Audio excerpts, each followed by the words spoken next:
Hola, buenos días a todos. Bienvenidos a la segunda jornada del séptimo Congreso Internacional Latinoamérica, Tradición y Globalización en el siglo XXI. Bienvenidos a todas y a todos.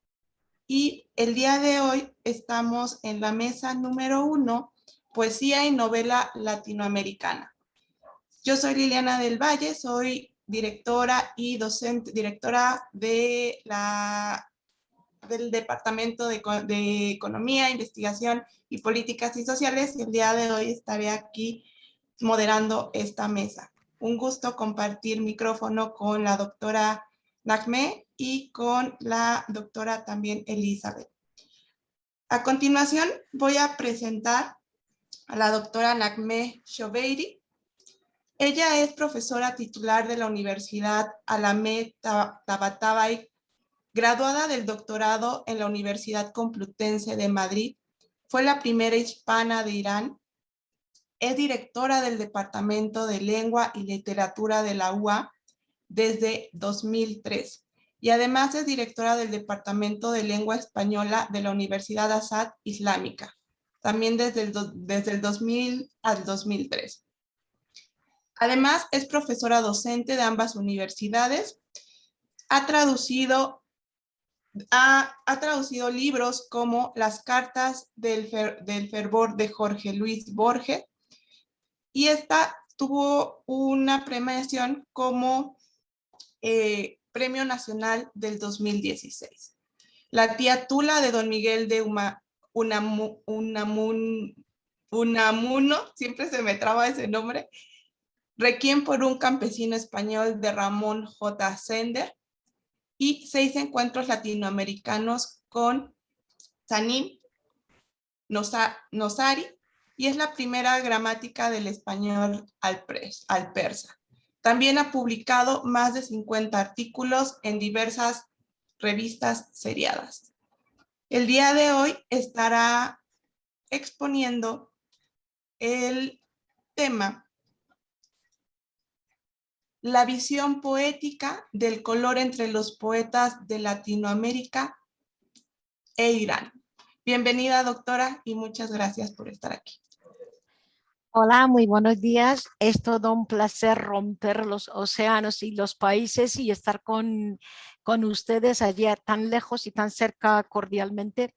Es un grandísimo placer estar con ustedes y sobre todo aprovechando la situación tan crítica de la pandemia, dejar atrás las fronteras y estar tan cerca. Estoy muy agradecida a toda la gente que me han invitado a ese congreso tan importante y tan digno a nivel informativo y académico, y es un placer estar con ustedes.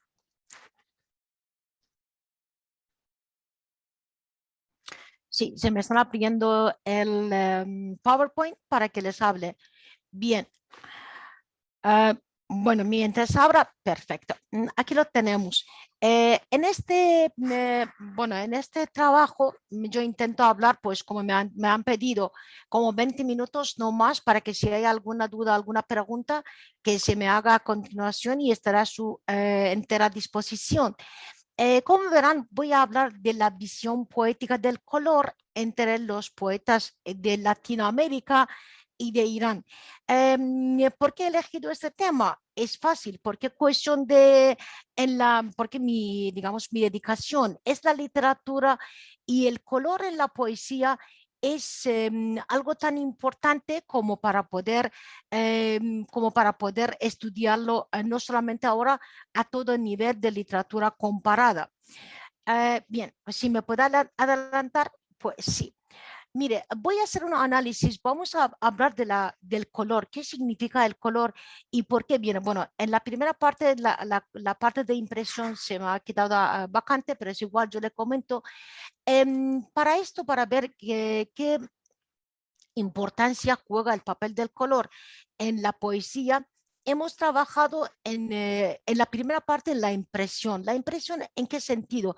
En que las impresiones que se va percibiendo el ser humano, según muchos autores y muchos investigadores, de su ambiente alrededor, de todo lo alrededor, y esas impresiones se lo lleva adentro, y a la hora de exponer, a la exponer de la pintura o de cualquier escritura o la poesía lo revela en papel de alguna forma. Es una forma de impresión, lo que recibe, la impresión recibida y después se lo lleva a la calle. La expresión, como mejor todo el mundo lo sabe muy bien, en la cuestión de la escuela expresionista es como el método diferente de expresión artística que lo podemos ver tanto en la pintura como en la escultura, como en la literatura.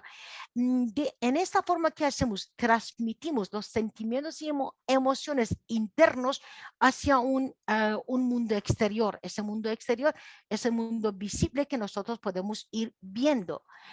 Y también tenemos en los estudios analíticos la contrastación. ¿A qué sentido? La contrastación quiere decir, sobre todo esto empieza a abordarse en signo figurado a finales del siglo XIX, a principios de XX y más bien adentrando en XX con cuestión de la literatura simbolista y de la escuela simbolista, de que no todo lo que nosotros manifestamos es lo que se quiere.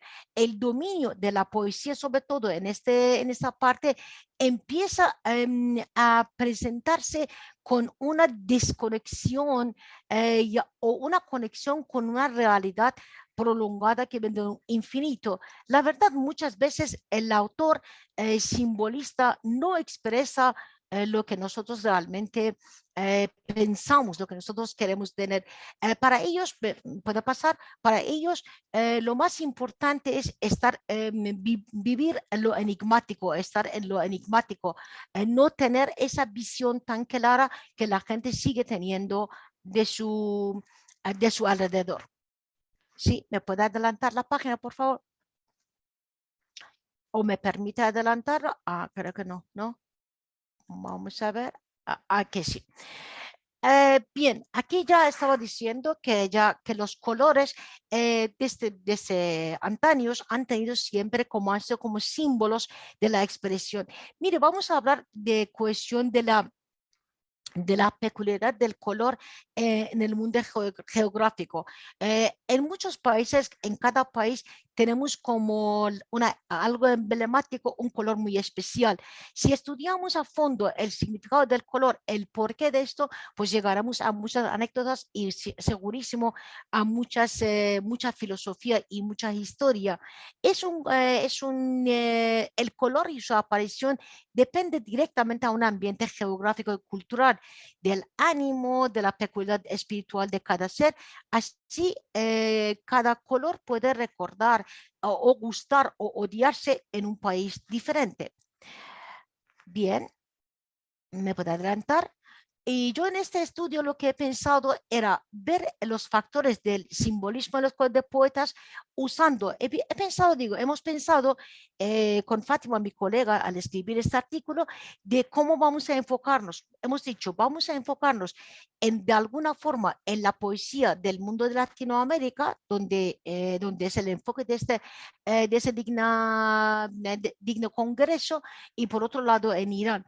Hemos visto que la amplitud simbólica de color en la poesía contemporánea se origina en asuntos sociopolíticos. Sobre todo en eso lo que hemos visto actualmente. En Irán, segurísimo, el color ha tenido un fondo muy adentro, muy arraigado con lo que es un ambiente sociopolítico. Algunos colores tienen un fondo simbólico definido y personal. Esto también lo iremos viendo dentro de la poesía que estamos viendo a continuación. Según muchos estudiosos, como estamos viendo algunas citas de ellos, como se va a publicar este artículo posteriormente, van a verlo con mucho más detalles.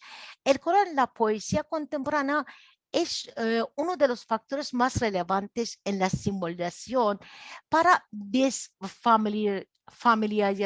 ¿A qué sentido?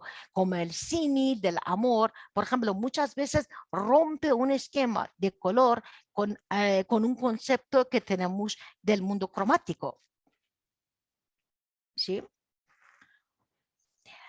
¿Y cómo hemos hecho la metodología de este trabajo? ¿Cómo ha sido? Hemos pensado lo mejor sería solamente sacar dos conceptos, dos colores diferentes, solamente el blanco y negro, porque si vamos a entrar en lo que es el rojo, que es un color muy simbólico y muy arraigado en todas las culturas, desde China hasta Latinoamérica, que tiene muchas raíces y muchos significados, el rojo, hemos pensado en lugar de alargar tanto este trabajo, solamente quedarnos en dos colores esenciales. ¿Cuál sería?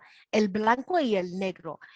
Hemos visto en Irán, he elegido algunos poetas que vamos a conocerlos, serían Furugh Farrokhzad, serían Nima Yushish como el padre de la poesía moderna en Irán, y Hussein Girani, que ha sido un autor, un poeta que salió al extranjero y se dio a conocer muchísimo su poesía y su obra fuera del país y dominaba algunos idiomas, entre esos también el español. Entonces, del mundo latinoamericano hemos elegido a Luis Bravo de Uruguay, que a mí me encanta su poesía, tiene una poesía hermosa que vamos a ver a continuación, y de Osvaldo Picardo, otro autor, otro poeta argentino, cuya poesía siempre ha sido muy gustado entre su pueblo, y en alguna ocasión que le visitamos en Irán ha tenido muchísimo éxito. Vamos a ver sus poesías. El negro, vamos a ver el negro. El negro es como un símbolo, digamos, para la poesía nuestra, para el mundo nuestro. El negro, sobre todo para el mundo chiita, de donde yo provengo religiosamente, el negro es un símbolo de lucha, de la oscuridad, pero de una ansiedad también puede ser, de una pena. Por ejemplo, el color del luto, aunque se refleja mucho en las expresiones persas, como tenemos el negro de la sequía, de escasez de la lluvia, de las penas, de la ropa negra que se sigue poniendo en Irán con efectos negativos en la lucha, en la pérdida de algún ser querido. Eso también tiene su raíz en las poesías que vamos a ver más adelante, en la poesía religiosa, pero no es así siempre de pena, ya que vamos a ver de Furugh Farrokhzad, que en Furugh el negro es un concepto digamos, del intimismo. Ya van a verlo más adelante, es el cuestión del papel de la mujer, de la sexualidad de la mujer y del mundo erótico de la mujer, lo que juega el papel de negro para Furugh Farrokhzad. ¿Sí? Aquí he hablado un poco de Nimai Yushish, como de todos modos este artículo se va a quedar con ustedes para conocerle más. Este poeta fue, digamos, el padre de la poesía moderna en Irán. El poeta es un gran observador de la destrucción de toda la sociedad. Deben acordarse que en Irán hemos vivido y seguimos viviendo casi siempre una forma de una tensión política, lo que ha sido en la revolución constitucional de hace 100 años, y hemos tenido después la revolución del 79, pero ni más antes de la revolución del 79. Pero en aquel ambiente donde vivía Nima Yush, que era de la capa, digamos, de la parte culta de la sociedad, para ellos las cosas eminentes de problemas sociales y políticas, como no se podía explicárselos a la cara del mundo, entonces a la cara social, entonces utilizaban muchos colores. El color negro, por ejemplo, para Nima fue agobiante, pues el agobio que se sufría el ser humano en aquel entonces. Aquí, como he puesto, también puede ser un sentimiento hondo, nostálgico y descriptivo, que lo vamos a ver más adelante, ¿sí? Por ejemplo, miren aquí, tenemos un poema muy corto, yo he ido poniendo bastante corto toda la dimensión de poesías para poder después charlar con ustedes, que sería un placer. Aquí dice: a lo largo de la noche, mientras caen los dientes de este viejo negro, se me vuelve negro de una vez la cara del mundo, sin pasar nada por mi blanca vista. De alguna forma, acuérdense que en las luchas nocturnas en Irán se refiere a toda la parte, digamos, social, la cuestión política de aquel entonces.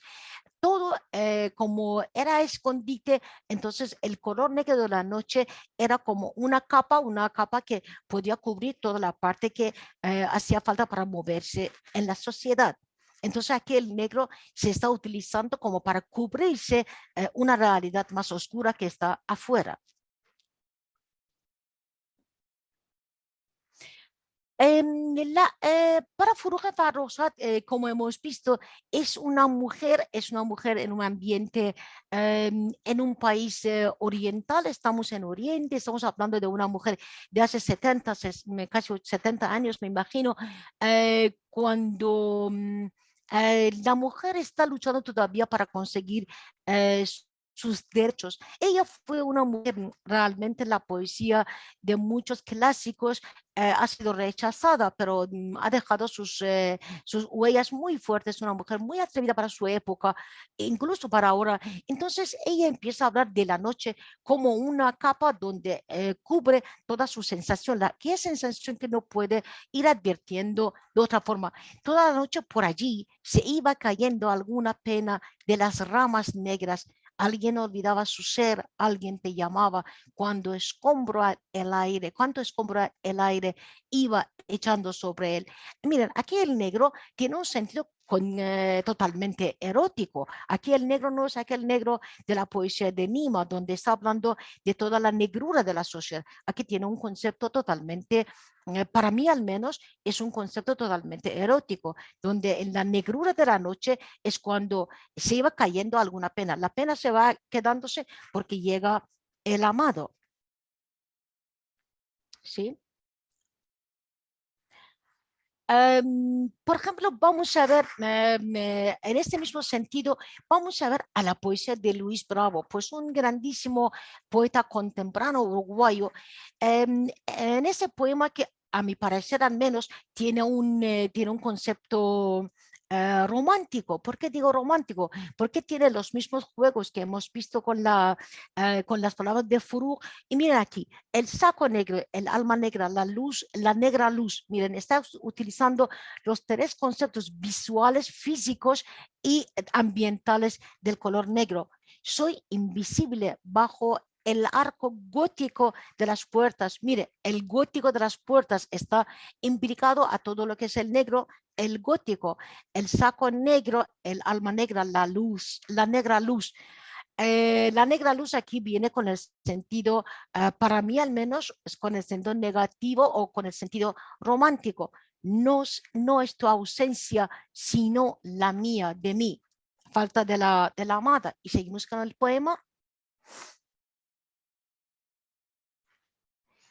Estoy al borde de un vaso negro, lo físico del negro, muerto por ahogarme en tu sombra, ahogarme en la sombra negra de ti, la oscuridad que se va, digamos, ahondando más y quedándose más profundo. Alguien parecido a mí bebe mi negra sangre negra. Estamos entrando en un mundo conceptual también, vamos a verlo.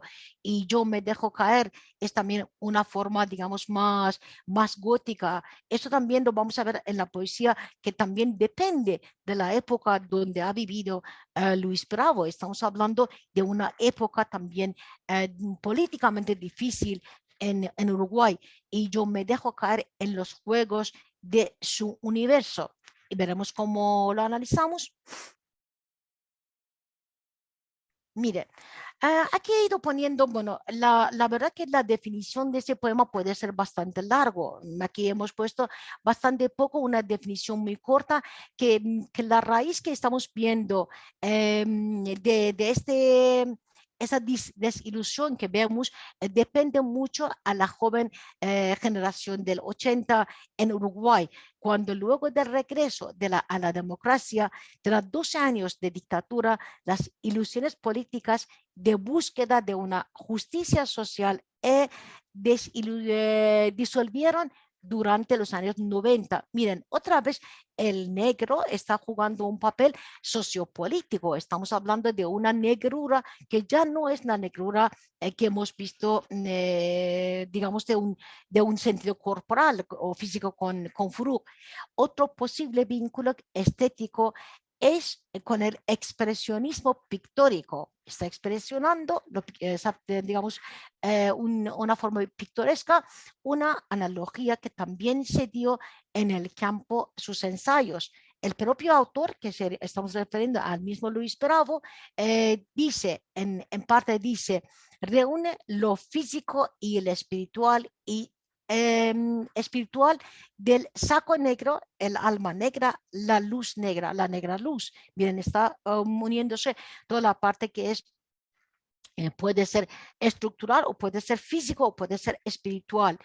Reúne lo físico y ¿qué está haciendo? Está hablando de que se debate la existencia de todo lo nominado.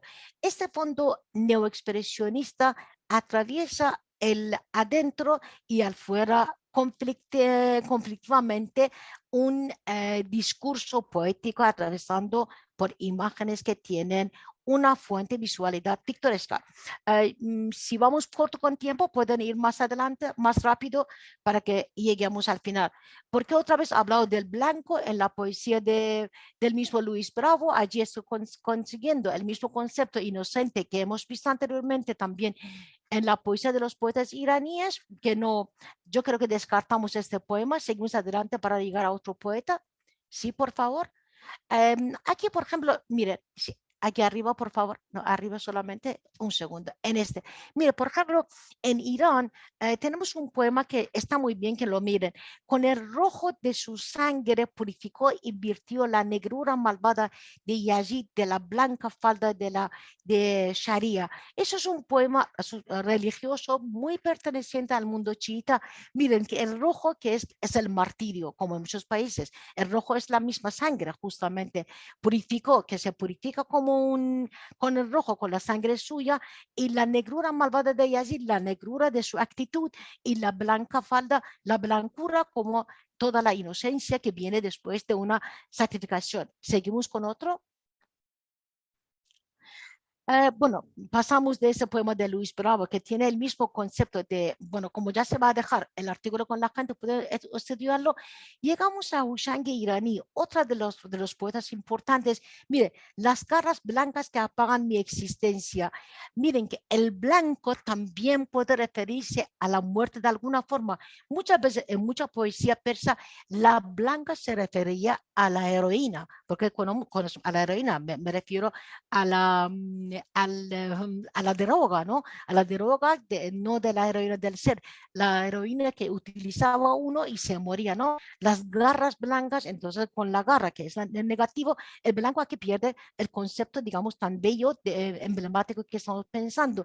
Apaga mi existencia. Entonces la muerte está muy visible en en ese poema y se alegran sobre el humedal secador. Aquella garra inquieta es tuya, tú, nefasto verdugo. Miren, todo lo negativo está viniendo con esto.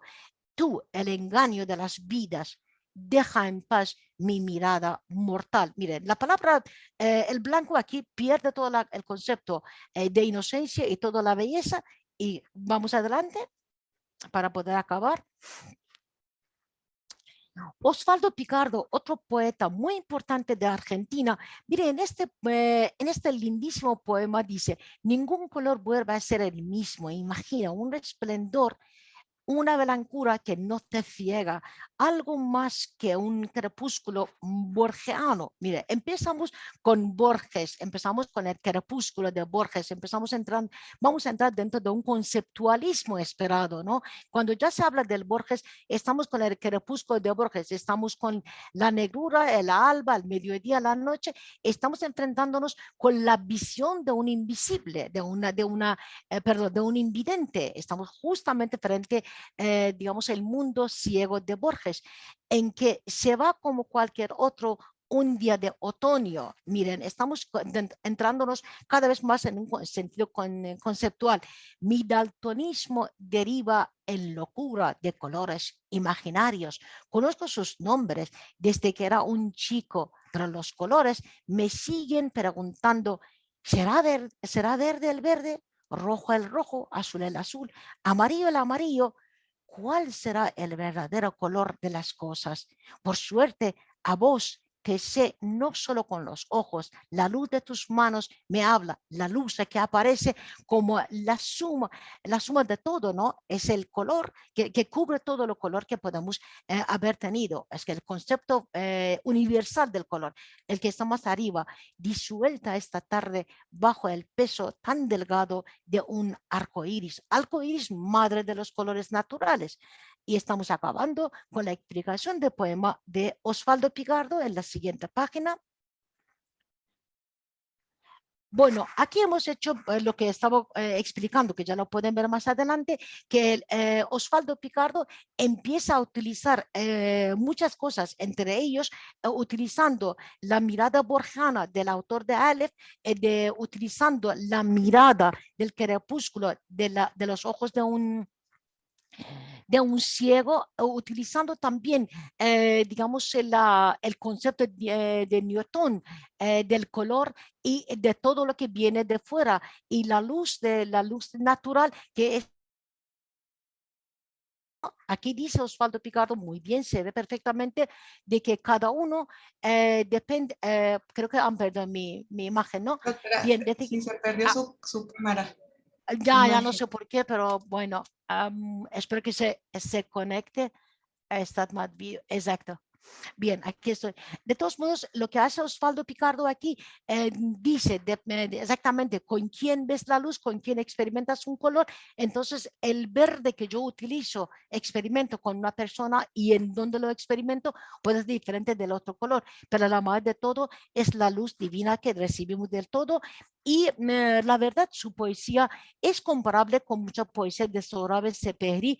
Pues Sohrab Sepehri, un gran poeta, difunto poeta iraní, que también tenía un mundo conceptual muy colorido de su forma también modernista, utiliza bastante conceptos del mundo conceptual y de las diferentes concepciones del mundo. Creo que ya se va acabando. En la Ya. próxima, creo que aquí pongo la conclusión. Bueno, aquí de todos modos lo que he hablado, que hemos visto varios factores de color entre poetas de Latinoamérica y algunos nombres que he ido poniendo aquí, hemos ido poniendo aquí de algunos poetas iraníes y algunos poetas latinoamericanos.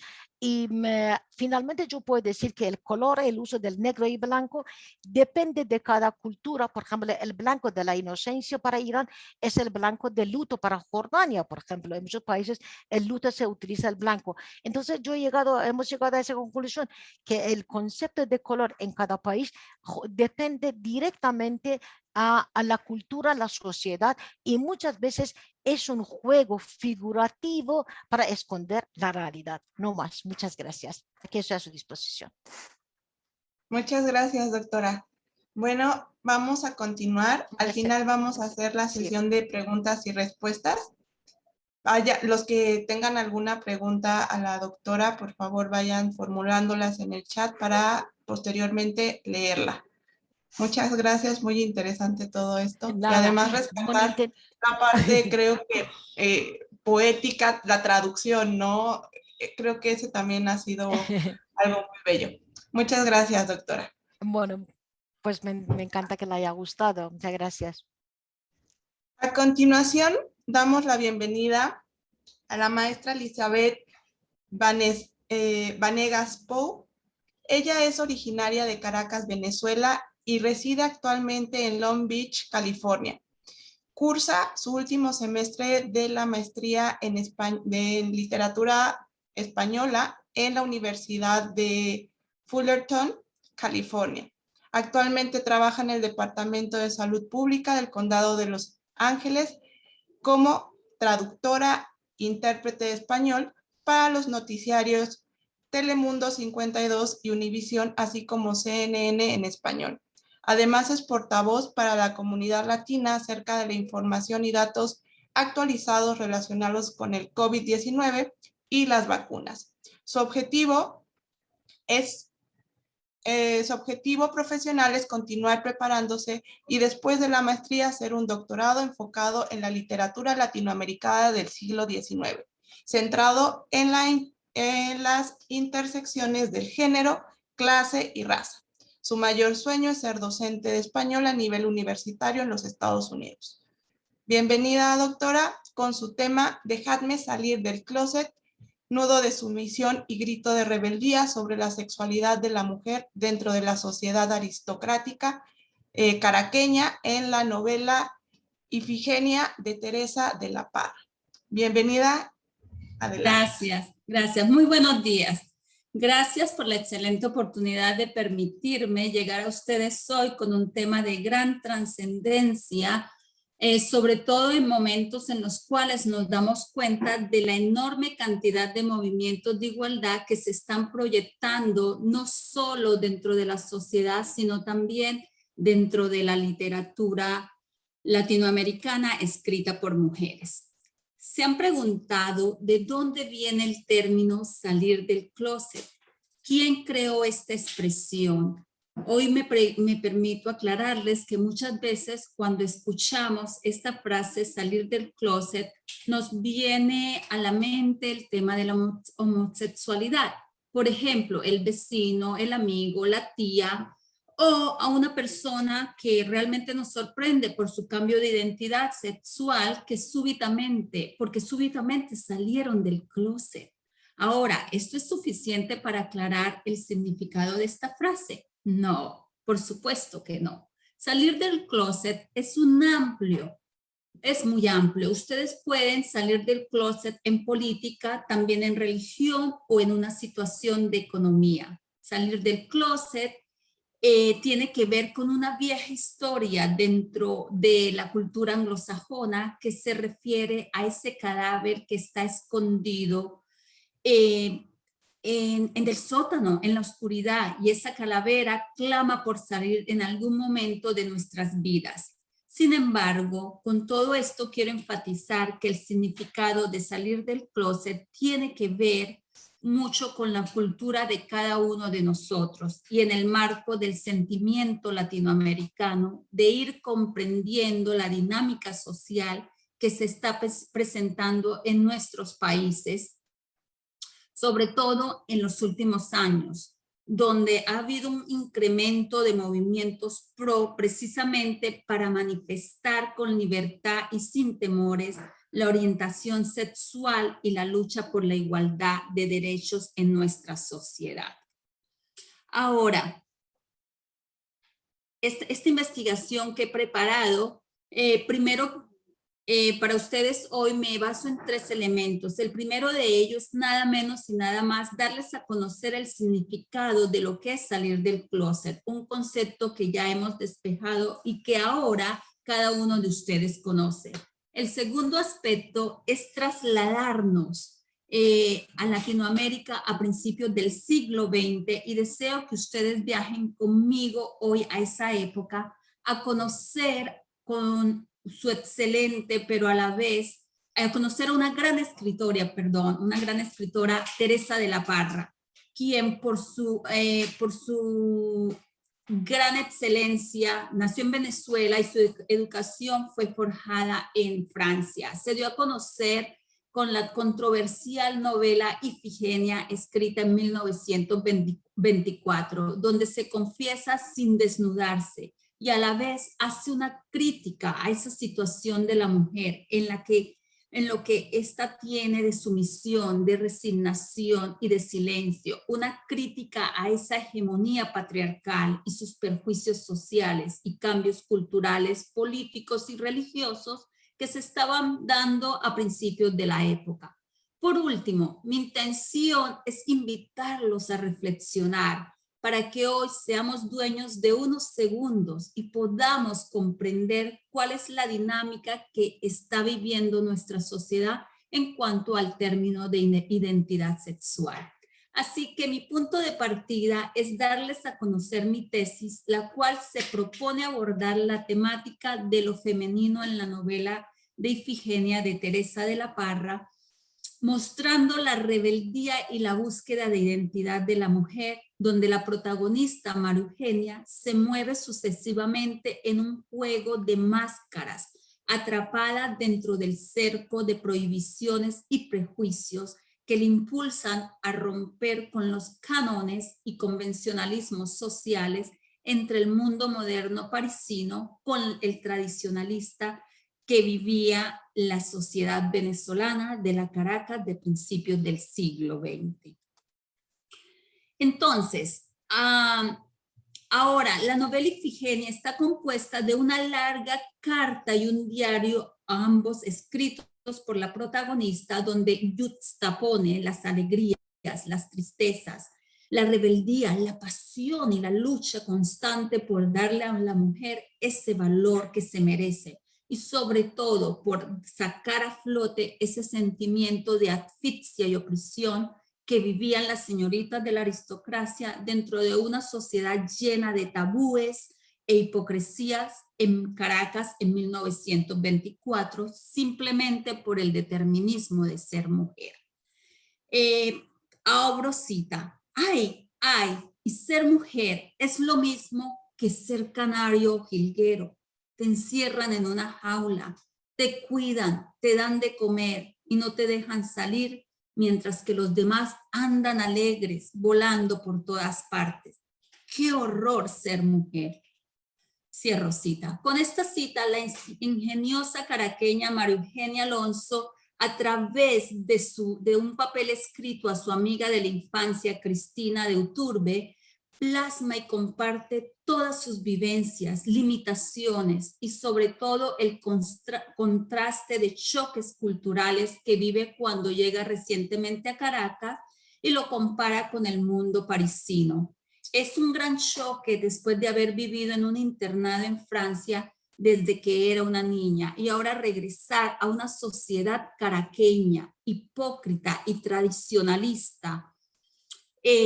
Imagínense ustedes una sociedad identificada por la oligarquía de la época, una sociedad llena de complejos y acompañada de lo absurdo, en donde el valor de la mujer era peor que un traste viejo en aquel entonces. Por lo tanto, María Eugenia se convierte en esa señorita dulce, pero a la vez rebelde, que desea explorar, que cuestiona, que explota y que busca desesperadamente encontrar una respuesta de identificación sexual y sobre todo quiere romper, arrasar con todos los cánones preestablecidos por la sociedad.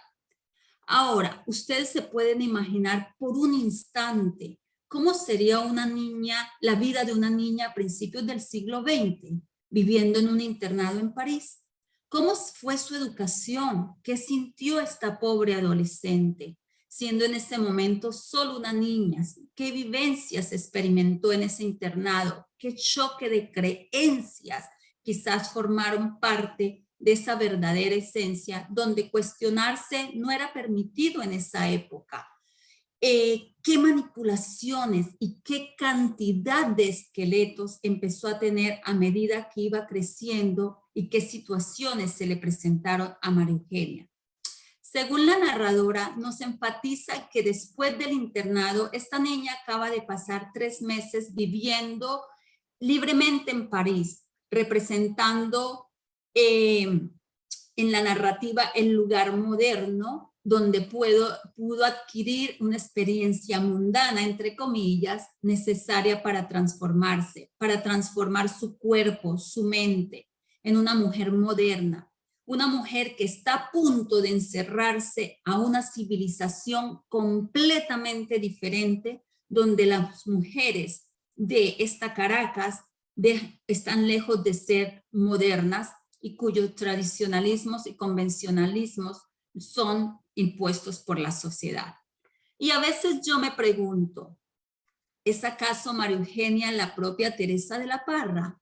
Ya que Ifigenia es como una larga carta donde se narran hechos reales disfrazados de ficticios. La mayoría de los críticos de las últimas décadas, a partir de los años 80, califican la novela Ifigenia como una obra feminista. Sin embargo, otros la catalogan como una autobiografía, como forma narrativa donde la mujer demuestra un mayor dominio de la escritura y de su evolución en la sociedad.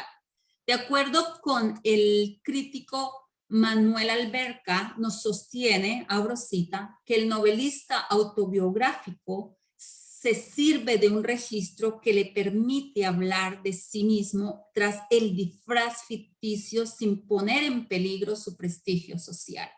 Cierro cita. Entonces, señores, les pregunto, ¿es Teresa de la Parra la que a través de María Eugenia busca contarnos su propia historia que va desde la identidad sexual hasta, como dije anteriormente, sujetada a una gran cantidad de acontecimientos que sacuden la sociedad de la época? Ifigenia es una novela escrita en primera persona por la joven María Eugenia Alonso a través de su carta a su amiga Cristina de Uturbe, y después, en forma de diario íntimo, escribe a solas la manera de cómo le imponen el matrimonio. Luego María Eugenia es obligada a vivir con la familia materna tras la muerte de su padre, de tal manera que es un acto de encierro que supone la reflexión, la revelación de una historia personal censurada por parámetros contextuales y reconstruidos a través del secreto. Es por ello por lo que María Eugenia afirma a Cristina Iturbe que, abro cita, yo sé mentir,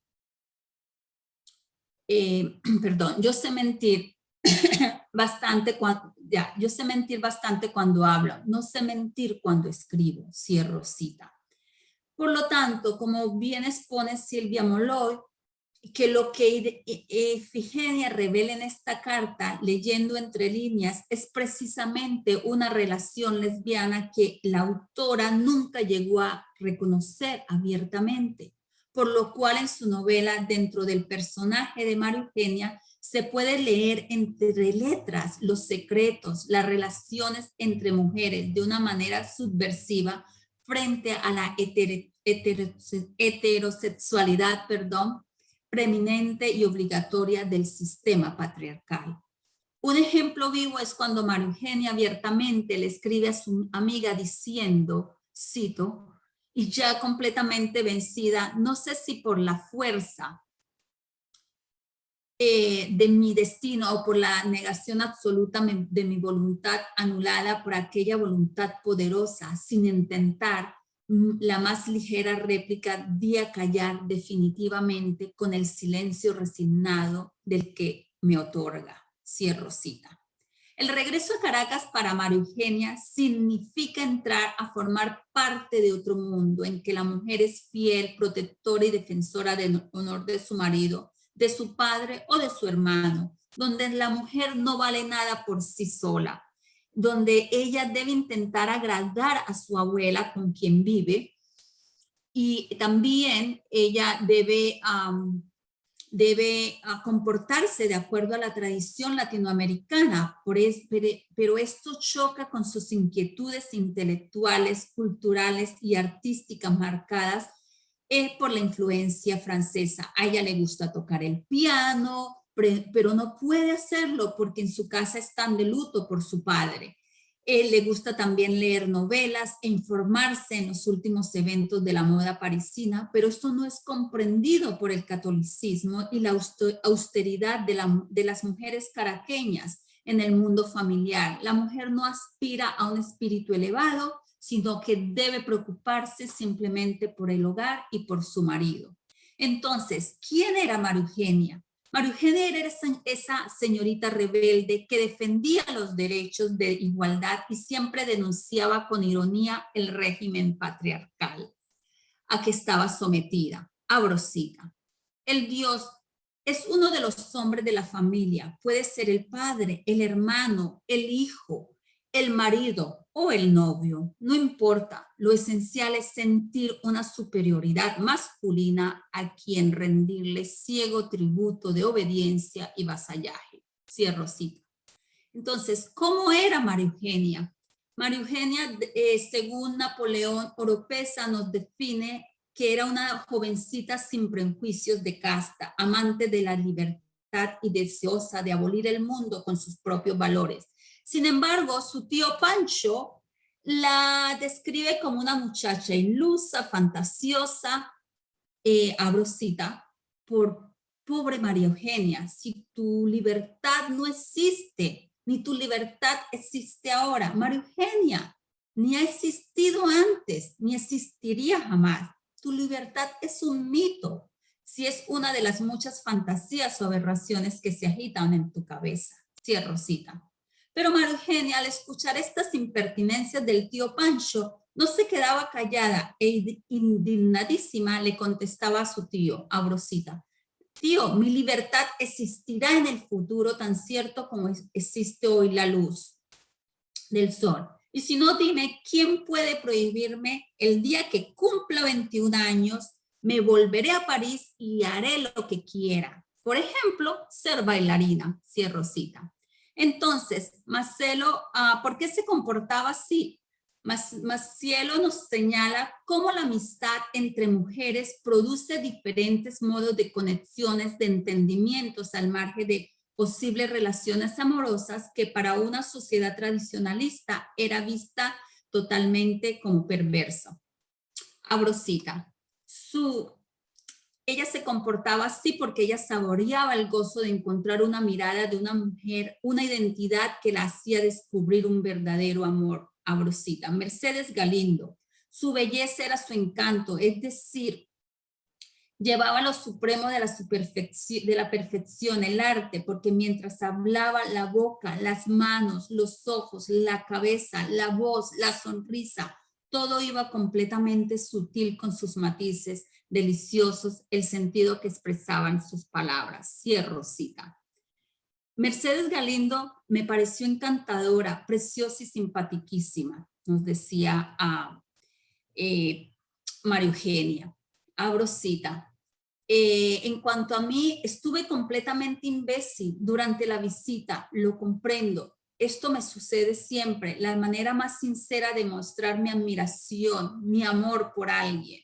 Consiste en revestirme con la corteza durísima de una timidez que me entumece y agarrota como el frío glacial. Cierro cita. Aunque para Lucía Fombona, en su artículo nos declara que María Eugenia se miente y nos miente todo el tiempo enredándose en un laberinto de ideas y de identidades donde no descubre su verdadero deseo. Lo cierto es que debemos leer siempre entre letras lo que María Eugenia nos quiso decir. Cierro cita. María Eugenia era la narradora de su historia, construye su propia crítica y con ella la crítica de todas esas muchachas que Teresa de la Parra buscó reflejar. Thais Lorena Jiménez menciona que Belia Bosch afirma que la escritora relata, abro cita, no con placer, sino para estallar dentro de esa época y por muchos siglos permaneció los predios de la hipocresía. Cierro cita. Entonces, el patriarcado teme a prestar atención a las relaciones entre mujeres y, por ejemplo, cuando se enfatiza en esta relación de la protagonista de la novela, se está de alguna manera alterando esa heterosexualidad que ha sido tan importante para la novela tradicional patriarcal romántica. Por ello, Teresa de la Parra da el permiso al lector para leer entre líneas y descubrir el secreto escondido en el closet que se nos menciona abiertamente. Por lo cual, Silvia Molloy nos dice, abro cita, que las mujeres pueden encontrar placer, independencia y realización personal, con otras mujeres. No necesitan realmente a los hombres. Así, la estrecha conexión entre Mercedes y María Eugenia, esa intimidad de la que habla la protagonista. Cierro cita. En conclusión, a pesar de que María Eugenia tuvo una vida en Francia, se contrastó con la vida tradicional de esa Caracas del principio del siglo XX, que tuvo que acostumbrarse a vivir en el encierro y a buscar una solución de amor, pero esa solución no la hizo porque estaba enamorada, sino simplemente por salir del paso, por liberarse del encierro. Entonces se enamora de un hombre casado, Gabriel Olmedo, quien le ofrece escaparse cuando él deje a su esposa. Su única salida era el matrimonio, era lo que le convenía, para hacerse feliz y ese era el destino, el sacrificio, el determinismo de haber nacido mujer. En cuanto a la abuelita, era la sociedad caraqueña en la que persistía una clase aristocrática que se niega a adaptarse a los nuevos tiempos. Entonces, quizás no sea la mejor exposición, pero el punto válido de mi exposición, lo auténtico y lo verdadero que hoy quiero exponer es la reflexión o reflexiones que ustedes se lleven a partir de este momento acerca del valor y los cambios que se han venido suscitando, los sacrificios de aquella época, asemejándolos con estos que estamos viviendo actualmente, después de 100 años pasados, que hoy es una realidad que nos golpea y que está allí y por lo tanto nos permite voltear hacia los lados. Y muchas veces no sabemos cómo digerirla, cómo esas reflexiones van a influir a nosotros y si ustedes me permiten en la toma de futuras decisiones o la manera de cómo desde ahora vamos a comenzar a ver la sociedad en la que vivimos. Este es el punto de partida para formularnos una enorme y larga lista de preguntas que muchas veces nos da temor formularnos. Muchísimas gracias por su atención. Okay. Muchas gracias, maestra. Muy interesante cómo la literatura también nos genera este cambio social, ¿no? Muy bonito. Pues muchas gracias. Abrimos el espacio de preguntas y respuestas. Doctora, ¿está por ahí? Muy bien. No sé si la audiencia tenga alguna pregunta o algún comentario. Bueno, aquí la doctora Tajera estuvo muy interesante para la doctora Shobeiri. Entonces, yo sí quisiera hacer una pregunta, una para cada quien. La primera sería para la doctora.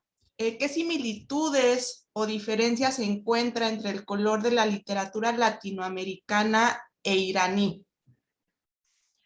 Ya nos habló un poquito de las similitudes, pero igual alguna cuestión de diferencias. Sí, especialmente yo creo que a mí me dio, digamos, el gusto de pensar más en cuestión de concepto de color en Latinoamérica y en Irán para mis próximos artículos, porque hay muchas semejanzas en la actitud digamos, política de esos dos continentes, ese continente de América Latina con lo de Irán, sobre todo en concepto sociopolítico. Por ejemplo, el rojo juega un papel muy importante en ambos lados. Por ejemplo, el rojo puede ser también, no es el rojo de Irán, por ejemplo, el rojo de Japón o de China, el amarillo de China no lo es un rojo del martirio, es un rojo de la valentía. Pero el blanco que yo encontré en la poesía latinoamericana, en Osvaldo Picardo, en Luis Bravo, tenía ese mismo concepto de la inocencia que yo encuentro en la poesía nuestra.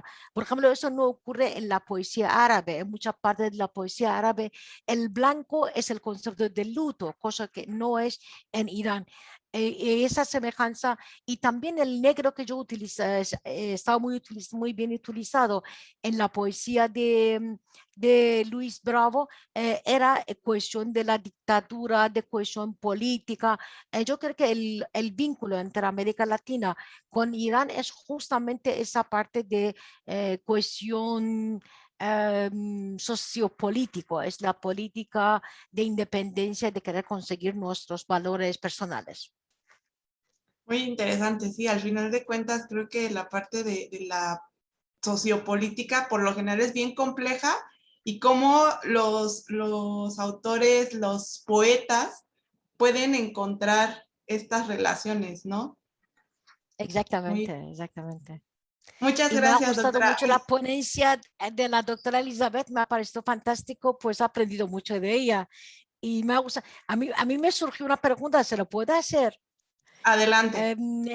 Es que, doctora Elizabeth, usted ha dicho que en América Latina o en el cristianismo no se permite a la mujer leer novelas o se considera algún pecado. Eso o he entendido mal, o fue una confusión mía. Está Su apagado micrófono, En Venezuela No, pero particularmente, sí.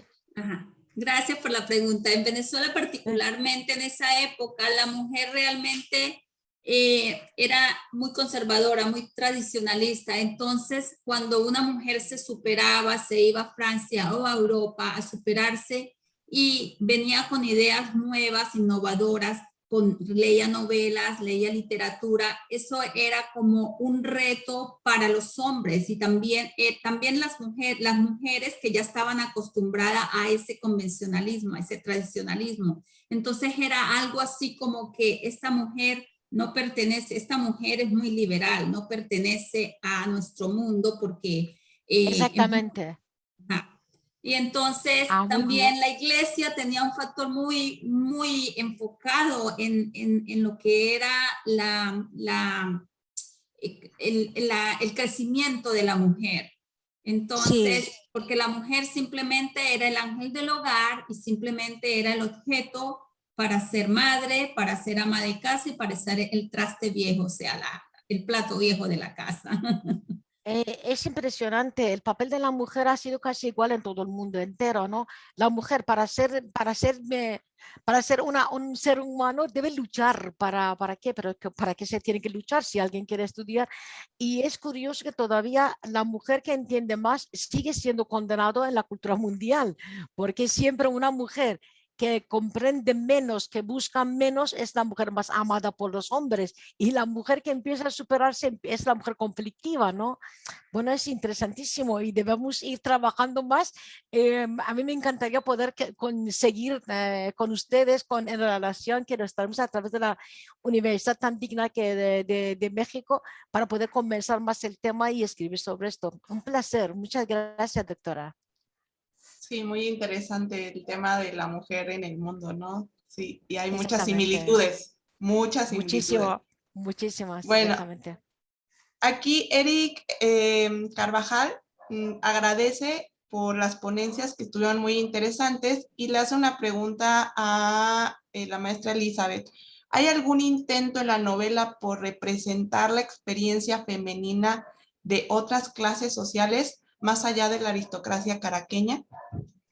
Sí, claro que sí. En Ifigenia, por ejemplo, en ese momento o a principios del siglo XX, Venezuela y en Latinoamérica, tanto en Venezuela había un proceso, era un país en ese momento, como lo es ahora, no democrático, era un país estaba ¿cómo se llama? Olvido, estaba el presidente Gómez, que era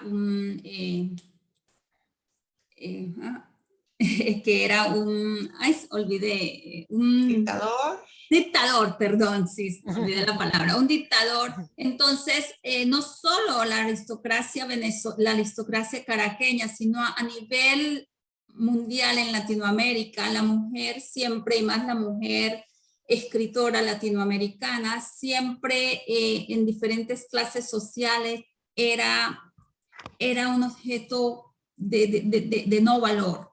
Entonces, esta novela no representa solo la aristocracia caraqueña, sino Teresa de la Parra con esta novela nos dio respuesta a arrasar todos estos canones que eran preestablecidos por una sociedad para que la mujer tuviera mejor valor. Y por ello, en cierta forma, muchos críticos mencionan que Teresa de la Parra era feminista, simplemente por el hecho de darle valor a la mujer, por el hecho de buscar que la mujer tuviera una representación más allá de ser esposa. Con esto no quiero decir que la mujer no pueda cumplir, no tenga un balance. La mujer puede trabajar, la mujer puede ser ama de casa, puede ser esposa, pero también en ese tiempo no se veía, o sea, la mujer no podía tener ese progreso, aunque ya había progreso, porque ya esto fue después de la Segunda Guerra Mundial, cuando la mujer tuvo que salir en marcha a trabajar,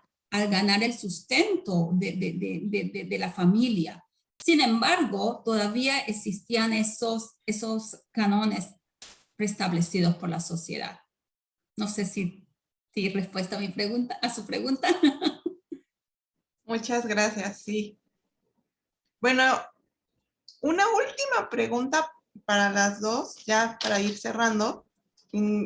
¿Alguna que quiera responderla? ¿Cuál es el rol de la literatura en la transición de estos cambios, ¿no? Ya sea políticos, económicos, socioculturales, sociopolíticos? No sé cuál, la doctora o la maestra quisieran responder esta pregunta. Bueno, si quiera usted, doña Elizabeth, si no lo respondería yo con mucho gusto. La literatura, yo siempre lo digo en mis clases, la literatura es el espejo de la sociedad, ¿no? Lo que se vive en la sociedad se refleja en la literatura. Eh, Ahora para mí es interesante, en este mismo instante estamos conectados entre Irán, Venezuela y México. Eso es súper interesante. Exactamente, pues yo creo que esa función de la COVID existe en la literatura, porque la difusión cultural en lo que se refleja en la literatura nos acerca al mundo. Yo tengo muchos, conozco, bueno, he leído mucho a una poeta de Venezuela, precisamente yo me acuerdo hace años que leía los poemas de Clara Salas, pues me encantaba, ¿no? Es una poesía. Y lo más curioso es de eso ya, yo creo que pasa más de 15 años, y encontraba vínculos entre esa mujer que jamás he visto en mi vida con el papel de la mujer en Irán. Encontraba vínculos humanos de lo que ocurría en Venezuela con lo que ocurre en Irán. Mucho más adelante, cuando leo a Borges, encuentro ese vínculo del hombre filósofo argentino a nivel mundial. El papel de literatura es siempre, siempre muy importante. Si no, porque ¿cómo es que Octavio Paz se lee en Irán?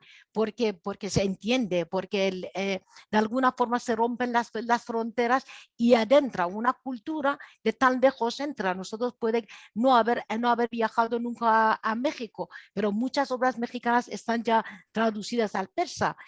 Por ejemplo, cuando se tradujo Doña Bárbara de allí a Irán, ha tenido un éxito impresionante. Eso quiere decir el papel de literatura, ¿no?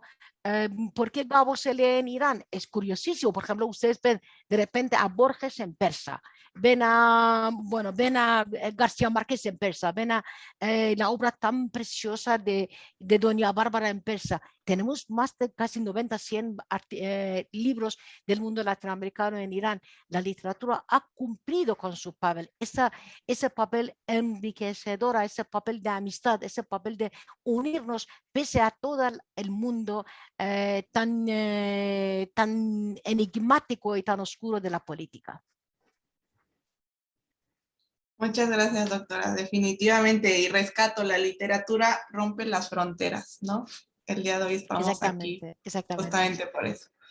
No sé si quiera agregar algo más, maestra Elizabeth, si no, concluimos. Acuerdo con ella y con usted también. La literatura es como la lengua, como el lenguaje o la música, nos da música, rompe esa frontera sin importar raza, color, clase social y como dije, o sea, género. Es algo que se asemeja a nosotros y también es una historia que termina, pero que sigue su transcurso con el tiempo y bueno, y por ello las mujeres estamos aquí para también darle ese valor a la literatura y también dar un valor a nosotras mismas. Muchas gracias. La verdad es que ha sido un honor estar moderando esta mesa con dos grandes mujeres. Y pues muchas gracias también a la audiencia que seguramente también disfrutó mucho esta conversación y los esperamos en próximos eventos aquí en la Universidad Internacional. Un gusto, Muchas un placer. gracias. Un placer. A ustedes. En unos minutitos empieza la segunda sesión en esta que es la mesa número 1 con política y mito, el presente y el pasado.